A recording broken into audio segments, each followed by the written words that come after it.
Hello everyone, কেমন আছো তোমরা সবাই? আমি অনেকটা ভালো আছি।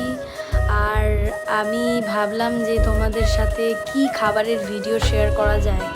তো আজকে সকালবেলা উঠেই ঘুম থেকে আমি দেখলাম আমার মা বড়া ভাজছে।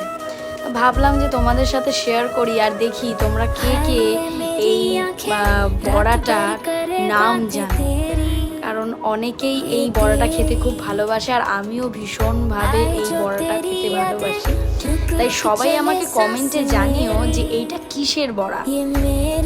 আর আমি তো এই বড়া দিয়ে ভাত দিয়ে মোটামুটি যা খেতে জিভে জল চলে আসছে, আমার খুব ভালো লাগে। সবাই আমাকে অবশ্যই কমেন্টে জানিও। আর সবাই আমাকে জানিও যে তোমরা আর কি কি এরকম খাবারের ভিডিও দেখতে চাও। আশা করি আমার এই ভিডিওটা ভালো লাগলে অবশ্যই একটা লাইক, কমেন্ট আর অবশ্যই সাবস্ক্রাইব করে দিও।